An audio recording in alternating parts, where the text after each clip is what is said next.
Hello, everyone, and welcome back to the Be Still podcast. I'm your host, Rebecca Saller, and today I'm joined with a very special friend, Bri Wegner. Hi. Yay. Bri, right? Yeah. Okay, you generally go by Bri? Oh, yeah. Okay. Well, tell me a little bit about yourself, just what you're doing right now and your major, all the things. Yeah, so I'm about to graduate in like 2 weeks. I'm majoring in nursing. I'm almost done. This has been such a crazy, wild ride that I never expected that I would do nursing or anything, but we're almost done and I'm so happy and I'm so glad. I'm getting married in like 30 days, which is insane. And I'm so excited, and there's so much planning and things to do and so stressful but so fun at the same time. So I'm just having the best time and enjoying the last couple weeks with my friends and college life, while also trying to manage a whole new life that I'm trying to create for myself. Yeah. So it's so fun. I love it.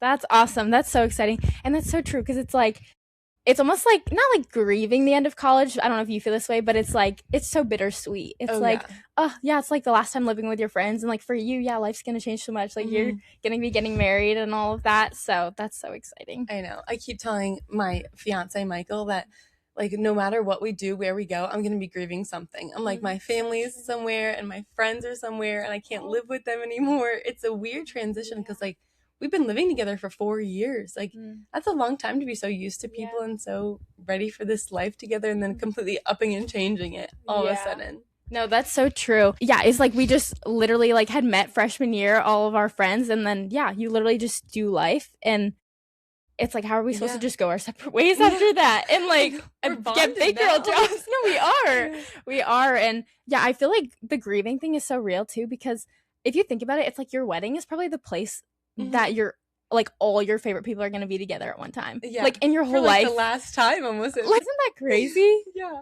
That's so really wild. I know. I can't believe it. So crazy. Well, tell me a little bit about like your growing up, your family life. Like you said, I think you might have just mentioned where you're from, but just where you're from and all of that. Yeah, so I was born and raised in New Jersey.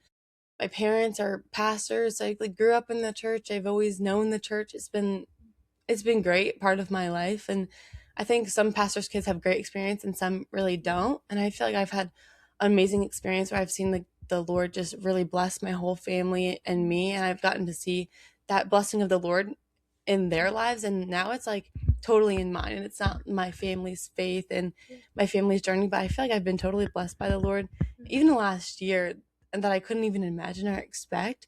And so I was born and raised in New Jersey. I lived there my whole life up until college, and I was like, I'm not gonna go far. I love my parents, I love my family, I love being by them, but I just felt like I had nowhere to go, and I didn't have a place of my own. My sisters both went to Evangel, actually, so I was like, okay, like that's a good option. I'm not going there though. Like it's 18 hours away. I'm not driving that far. And so I was like looking all over for nursing programs and things of Christian schools that I could have like both environments of a Christian aspect and a nursing aspect, and it's actually really hard to find a good solid place to do both, and Evangel was that. And honestly, it's been the best thing for me, getting away from my family and living a different life that no one told me I had to live, but I chose to live, and I chose to live out and trust in the Lord that he would just take care of me the rest of the way. So that's awesome. That's so interesting about finding like a good nursing program in Christian schools, because I feel like you would think like all schools have nursing, but do they not? No, a lot of the other Assemblies of God schools, they don't. Wow. So I went to this one school actually to visit, and it was just completely not what I expected, but it was near my house, and I was like, maybe I should go here. And I felt like the Lord said immediately when I showed up to visit, this is not the place for you. Wow. And I'm like, okay. And I never even came to visit Evangel or anything. Oh my goodness. I just felt like the Lord said, you just came. I just came. Wow. I just showed up day one. That's crazy. I was here. Wow. I had no recollection of anything. I was just like, all right, Lord, if this is what you say, I guess we'll just do it and hope for the best. That's just amazing. Living my free will out. I don't know what I was thinking there. Hey, that takes a lot of faith. Yeah. That's so And wild. it was just fun. That's amazing. He blessed me.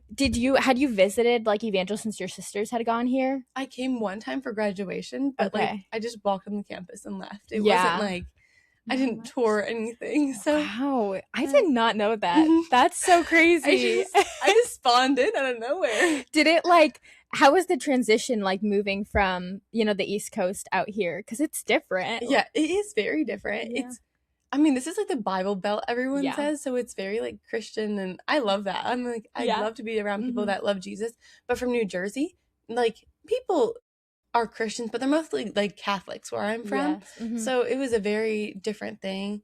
Because honestly, it was better for me, I think, to see people live out life in not a Christian aspect, because I saw how different life could be. I think sometimes when you're surrounded by so many people that claim Christianity and claim going to church and then don't live it out, is a little bit confusing. Especially to me, that like you go to church every day and like say you're a Christian and then not really live that out on the day to day. And in New Jersey, it was almost like nobody claimed it, but nobody was either. So you could see the drastic change of life from a Christian to a non-Christian. So true. And that's just like, I think it was so nice to be able to like witness to people in school and then also go to church on Sunday. Yeah. Here, it's just a completely different vibe, and I love it. It's also the Midwest, so I have no clue. There's like cows places, and I'm like, this is great. People were talking about cow tipping, and I'm like, let's go. I don't even know what this means. I don't know what that is. So let's go. I don't even know. So it's just like a different aspect, but you know, I'm down for anything. So it's been so fun. Yeah. But no, that's so true. I feel like I was talking to someone recently who's from here, and they had just visited Boston for like missions, which is like an hour from where I live.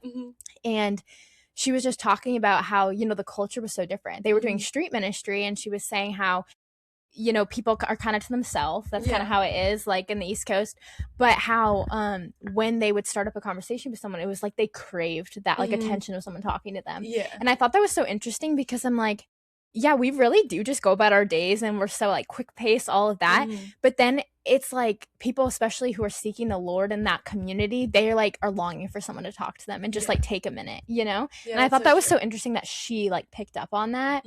But I noticed that even coming here with like, not that I like, people do love the Lord here, but I feel like especially in like the East Coast, if people like call themselves a Christian, they probably are more of a devoted Christian. I don't know if you like feel like that, but I feel like because there's not as many Christians, I mean, I don't know, not everyone, of course, but I feel like at least in my church, I'm like, okay, they like love the Lord, where sometimes out here it's like everyone loves the Lord. You know what I mean? Yeah, it's a weird aspect to see both sides of that. Yes. Yeah. I think it's good though. I think it's like good to see both sides. To just, I think so too. I don't know. But that's so cool.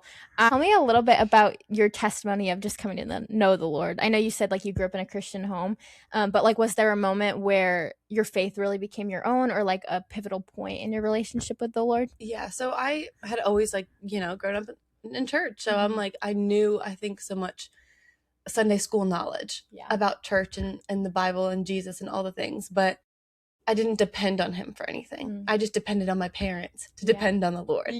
So coming into like, I think maybe my junior or senior year, I went to a camp or whatever. I feel like everyone has these camp experiences, and I felt like the Lord said like missions of some sort, and I'm like, okay, that's perfect. I'm gonna go to a different country.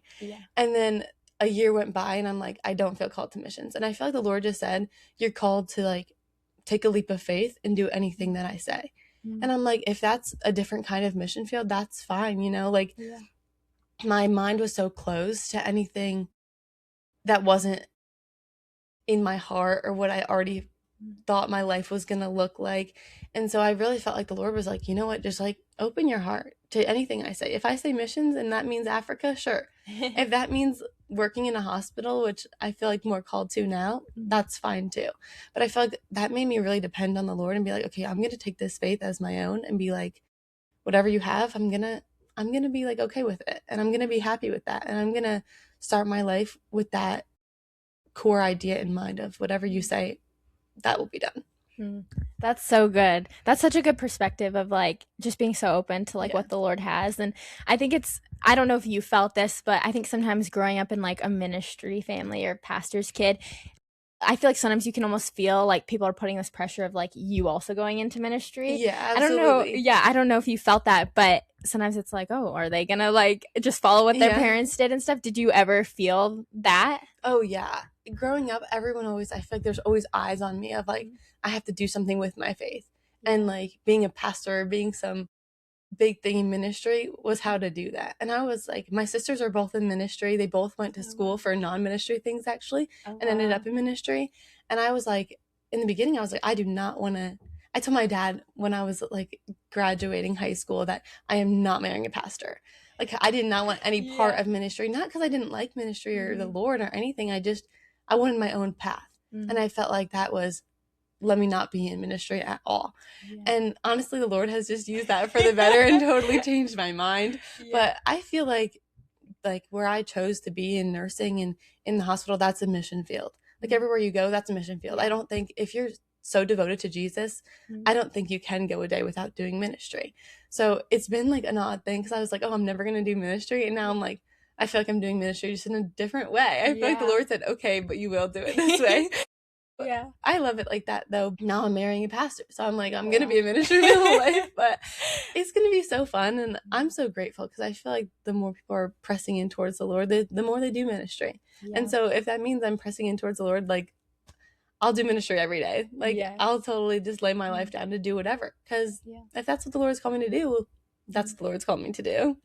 So that's so good. No, it's so true. And especially being a nurse, like you have such a like pivotal place to like minister. And like even though maybe you might not be able to verbally say it, like is there something where like they have to open the door before you can talk about it? They kind of open the door and then we can kind of say things. I always try to like not press too hard, but I mean we can talk, especially in Missouri here, which is so nice. We are a little bit more open to talking and having those conversations. But yeah, no, that's so cool though, because it's like you're literally helping save lives and like people can see like the Lord in you through that. And it's so important. Like, we're all sent out on mission, even if it's not within the church. But it's also so funny that the Lord kind of has humor with that. Like, you're marrying a pastor. I know. I feel like he got me good. I'm like, that's Lord. Funny. I thought I told you how this is going to go. I feel like that's so funny you say that because I always grew up saying, like, I would tell my friend, I don't care who I marry, what job, because we would always like dream about who we're going to marry. And I was like, it just can't be a pastor. And I wasn't even like a pastor's kid. Like my mom was in ministry for many years, but I think it was more of like a fear thing. I saw people like, I don't know. It was like such a dumb thing, but I like would see pastors within like my family and it felt like they would get attacked more by the enemy. And I think it was just like a fear thing growing up that I was like, I don't want to get that attacked because, you know, the enemy's going to come after those who are doing like the work of the Lord. And I don't know. But now I'm like, wow, my heart has really changed. And I'm like, I want to do ministry, you know? But it's so funny how the Lord is so funny about that. Your heart can be so like, not even hard, but like just turned away by all those things that just seem so scary and so like out of the box. Like I was like always like, oh, I don't want to be in ministry because I don't want to preach. Ministry is so much more than getting on a stage and preaching. So true. But it's just like what you're stuck in your mind as a kid, I think just changes how you are as an adult so much. I know. No, so true. And especially like now, I feel like our generation does think of it as like a platform. And it's like, no, it goes way far. And you've seen it. You're a pastor's kid. There's so many hours that people don't see. It's not about the stage. It's about like all the behind the scenes work and serving. So that's so cool. Do you feel like there's been a moment like in college or in high school or even just growing up that was really like pivotal to your faith, or maybe like a situation or something that you walked through that really deepened your relationship with the Lord? Yeah, I feel like I had two older sisters and they both went to college and I was left by myself at home with my two parents, and I was like, well, this is great, but I hated life. Like I was so miserable. I was just so saddened by like my life and so like throwing myself a pity party all the time. I was like, life isn't what I want out of it. It's not fun anymore. And I really had to buckle down because all my friends they started going out and having fun. And I was like, well, this seems like a good life. Like if I can't have one like with the Lord, I feel like my life isn't good right now. So like that's all I could go towards. And so maybe my junior year of high school, I just started being like, okay, Lord, like I'm just not going to participate in anything. And so then I got myself stuck into like a place where I was just like with my parents and home and doing those things, but not really pressing into any area of life. And I played basketball and volleyball in high school. I just wanted to be an athlete and go to school and get done. So I like my senior year, I quit like my second half of the school year, and it totally set me up for failure in college because I didn't have any of those credits coming into school, which I wish I had, but I just worked and I went to school and I went to basketball, and I really got to start ministering to my basketball team, like we started praying together before every single game, and they were like, Bri, pray, and like they were praying that we would win, but I'm like, you know what, I'll take it. Like we'll pray together if that's what that means to you guys. Like I don't care if we pray we win, we lose, I don't care. But my friends are asking me to pray for us before a game. I thought that was like so special. And so I felt like in that moment I realized like there's two ways to live life, and you can choose whatever you want. And it's some people see it as wrong and right, and you can choose a life where you love the Lord and do the things of the world, or you can choose to be a servant to the Lord and just say, you know what, I'm just going to be used in every aspect of life, whether that means something to me or not.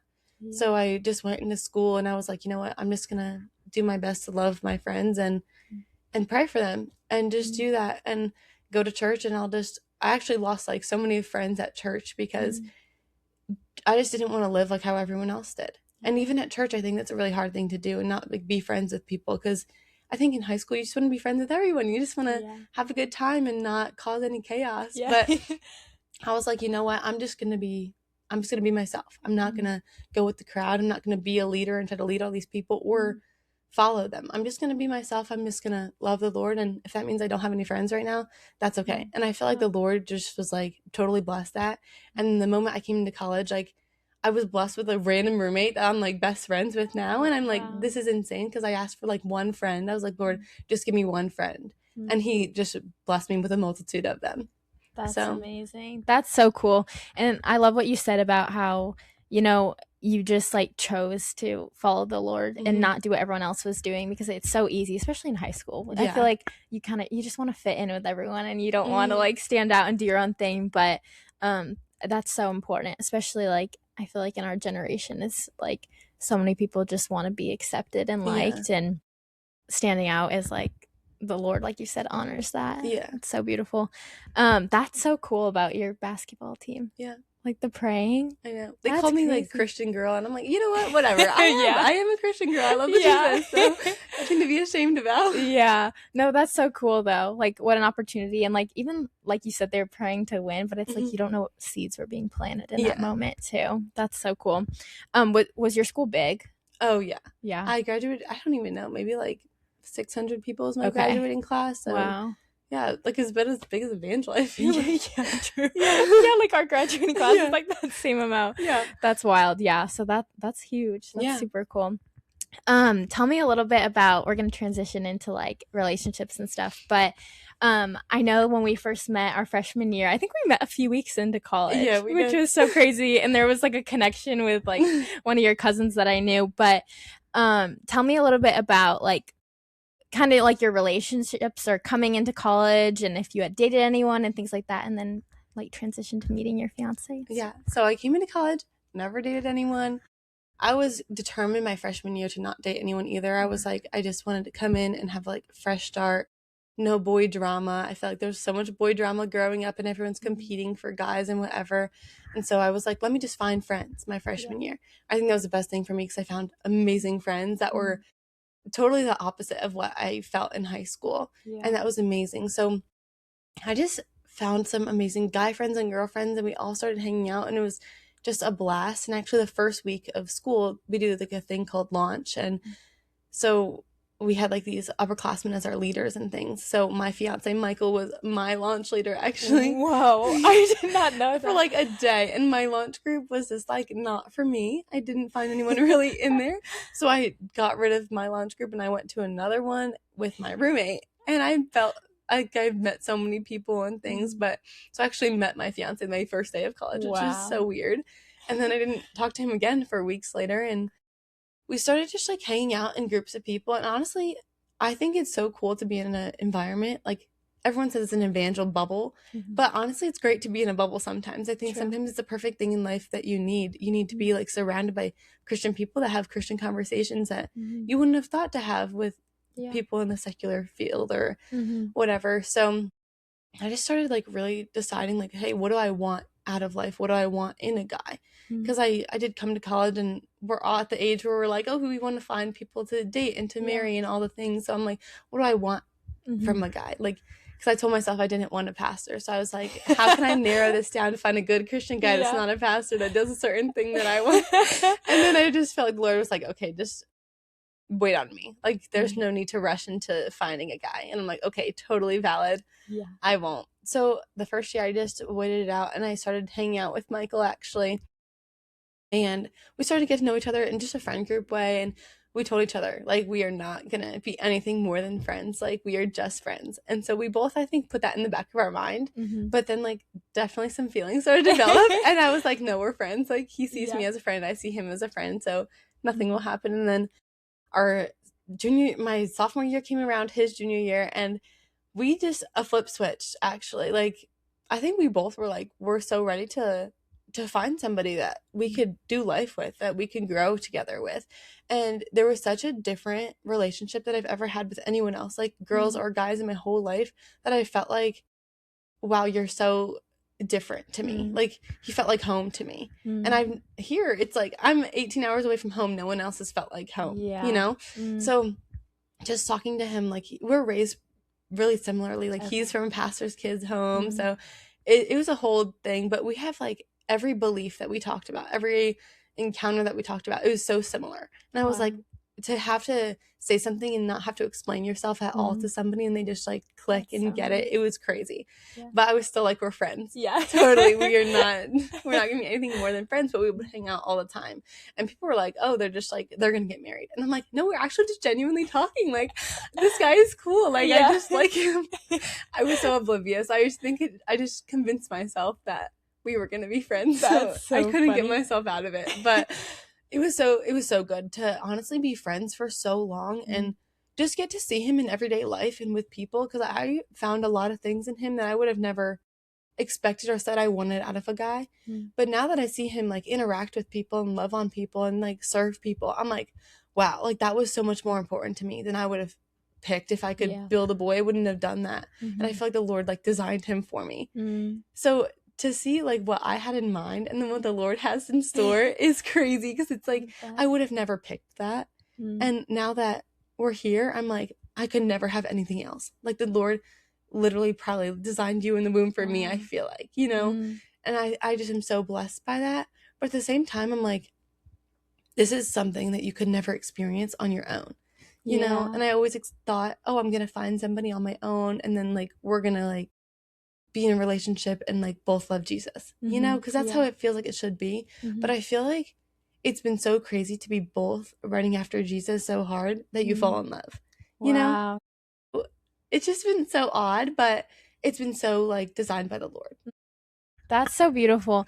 And it just shows how, like, important it is to wait on the Lord for the right person. And, like, obviously you did that. Like, he's the first person that you dated, and it's just so cool, because I think so many people, there's such a pressure to, like, date, especially at a Christian college.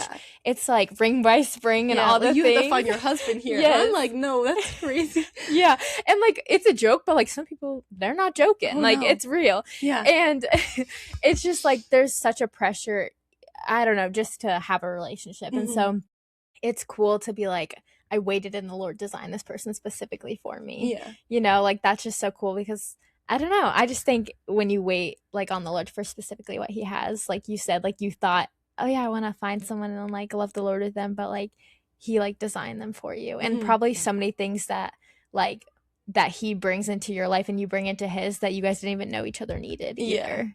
Absolutely. Know? That's so cool.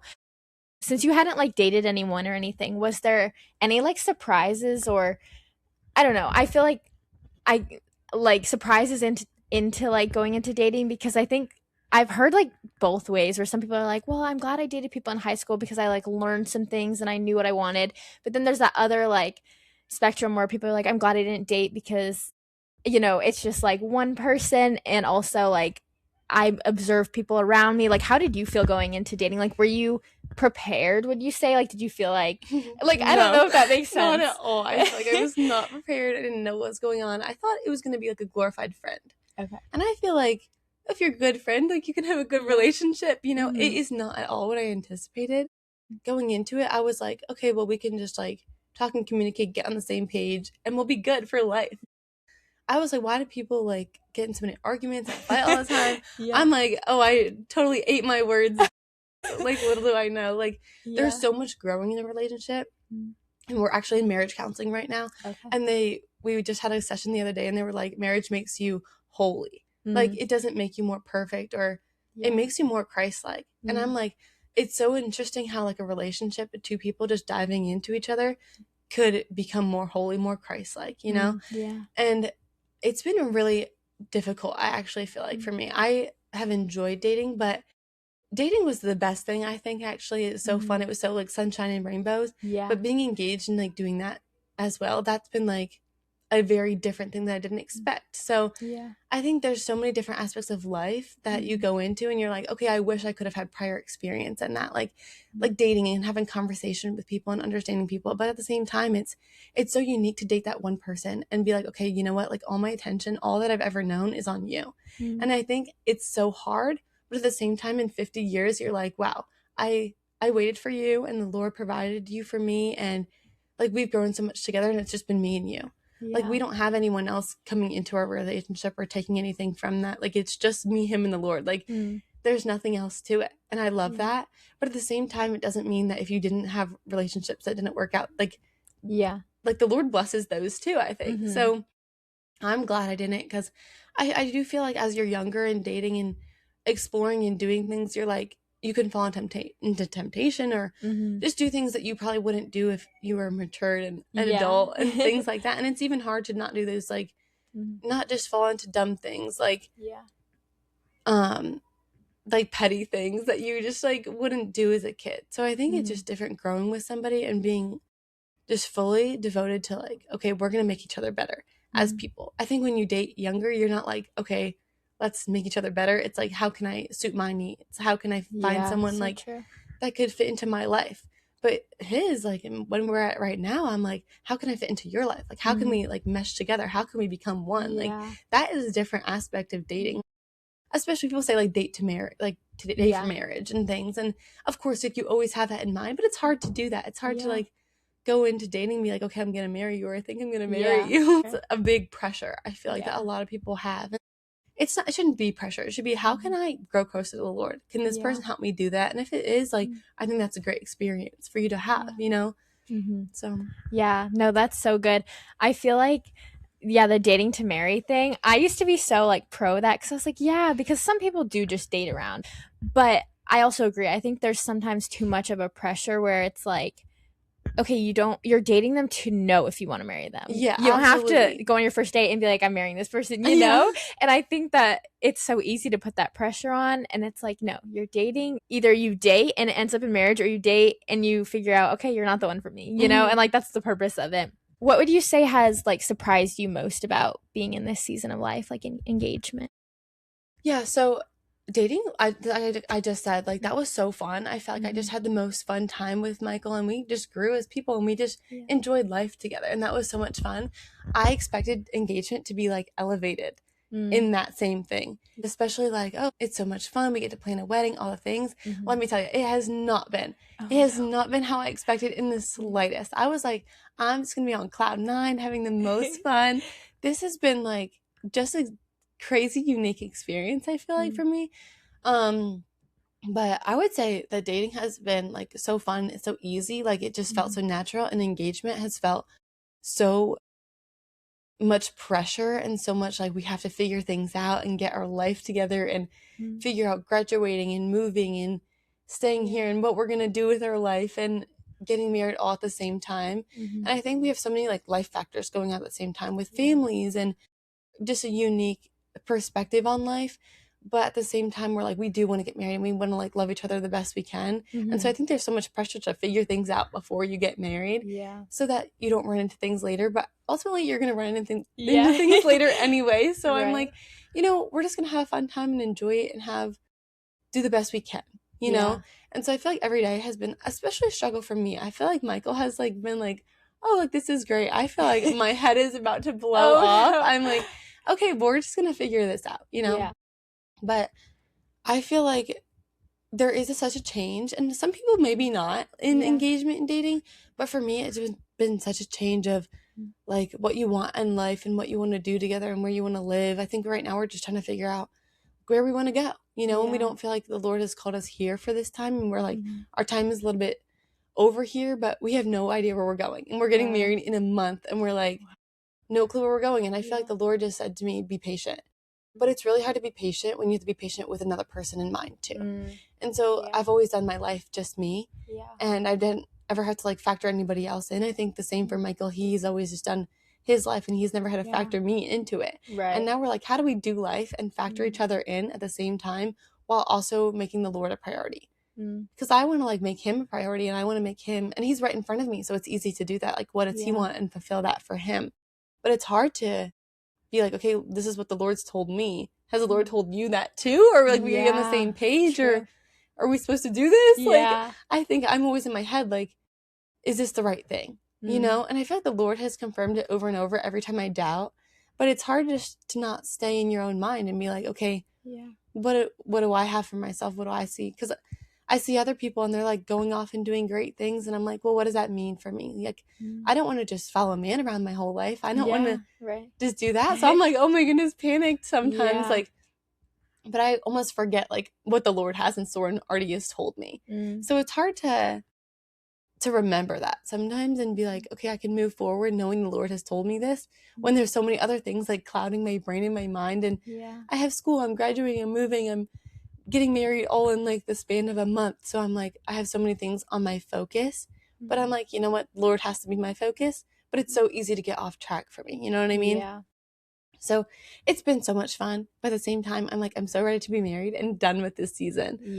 But it has been so good at the same time. Like, it has really grown us. I think this is like the time we've grown the most, being so challenged with each other and with ourselves and being like, okay, this isn't what I had in mind and this isn't how I thought it was going to go. I thought it was going to be sunshine and rainbows, but life isn't.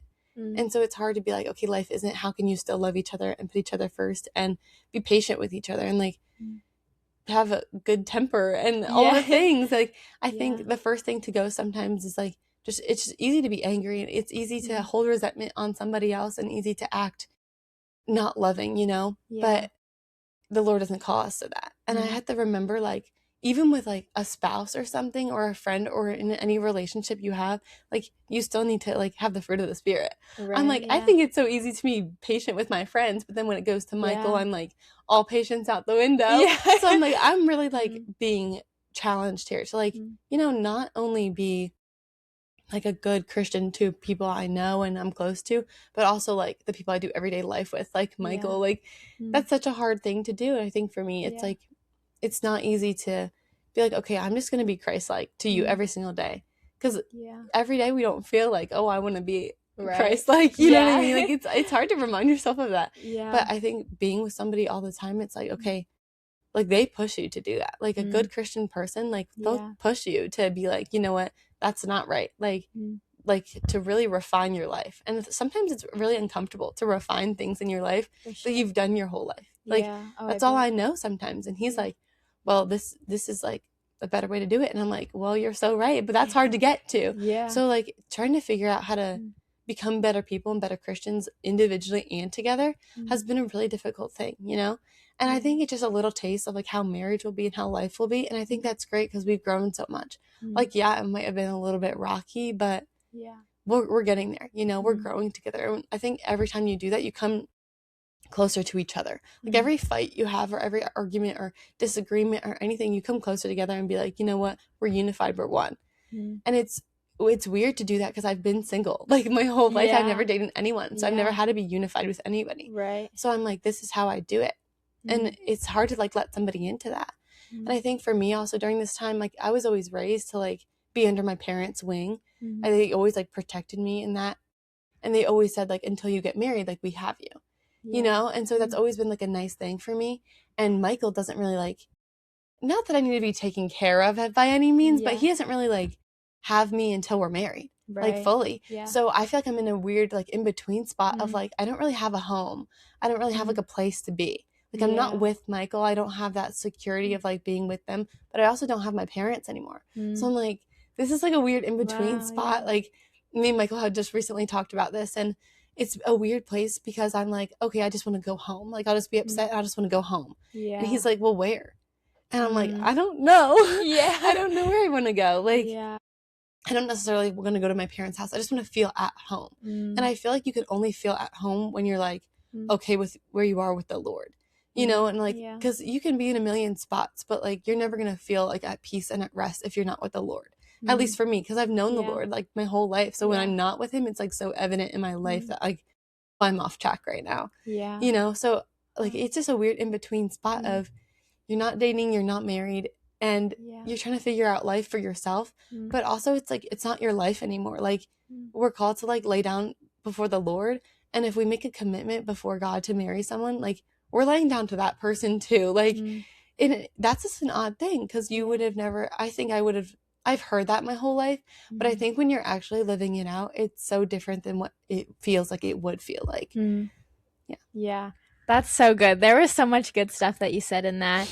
And that I've never thought about that. Like the longing like for that home feeling, because you're in between those two things. And yeah, I don't know. I feel like this is obviously a little bit different. This isn't a marriage, but even like when I moved here to college, I remember it took me honestly a few years to like call this place home. Yeah. And sometimes it's still like weird to be like home, you know, because I'd always be like, no, like New England's my home. Yeah. And I did have to come to almost the same point of being like feeling that security, and home wasn't necessarily a place, but it was the Lord, and like finding that. And I think once I like just grew in my relationship with the Lord, like throughout college, it finally clicked in my brain that like the Lord is my security in my home, and like I can be at peace here because I know that he's with me.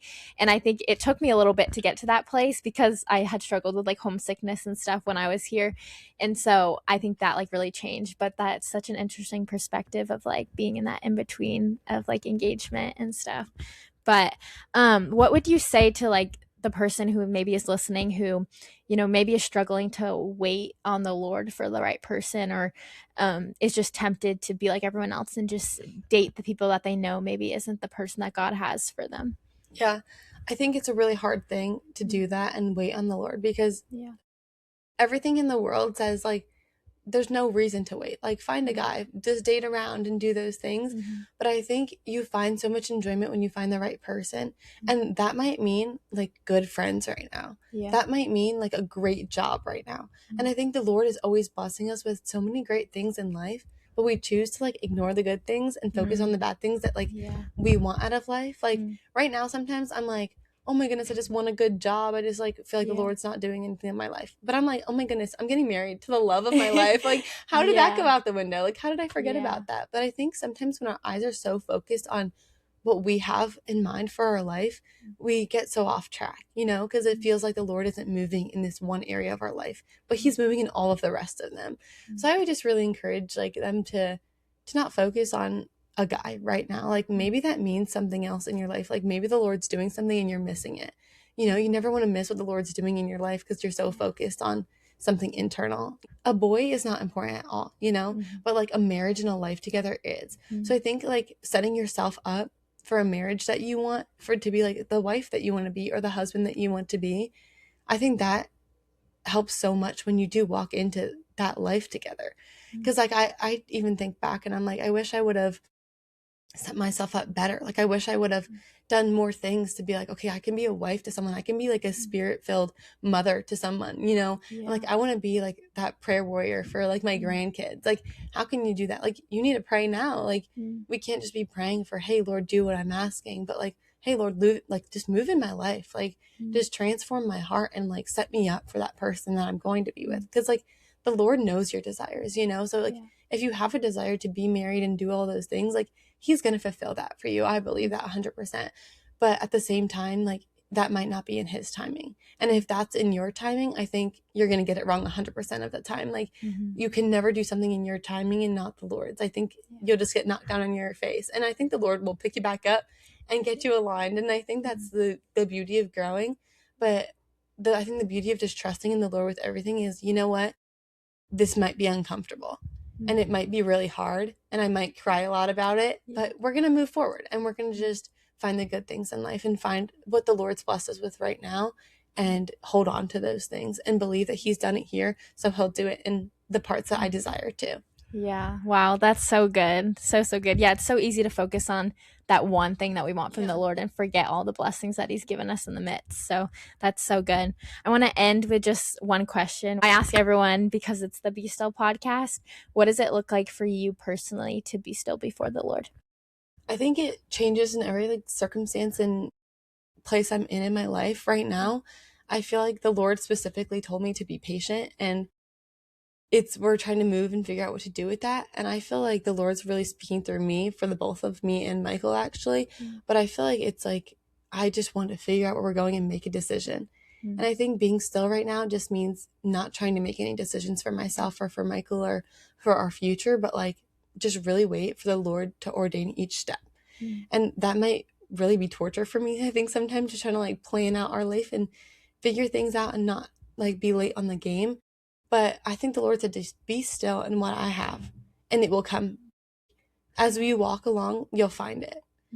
Sometimes in life, I just feel like I'm just so quick to just move forward and get ahead and try to figure it out for myself. And I'm like, oh, I actually don't think the Lord had any of that in store. So I think just like sitting and like listening to the Lord, I think it's so easy for me to be like, oh, I don't want to do that, so I can't hear that from the Lord. But just sitting and like actively hearing from the Lord is different than being like, oh yeah, I talked to the Lord yesterday, you know? Yeah. And so being still for me right now just means like craving the Lord's voice and craving just what He has for me and just listening to it and then being okay with that. Because I think it's sometimes you hear it and you're like, oh, that's not what I have. Like, let's keep listening for what else He has. But I think once He speaks, He speaks. Yeah, He's never wrong. So I think being still is just, okay, you know what? You're not wrong. And I know you have good plans for me. So I'm just going to listen and I'm just going to wait. That's so good. So, so good. Thank you so much for just sharing so much wisdom and just being open about like your relationship and all that you've learned, because I know that can be like vulnerable, but yeah, you just have so much wisdom and joy. And so I'm so thankful to know you. Oh, thanks. But thank you everyone so much for listening, and we will see you next week in the next episode.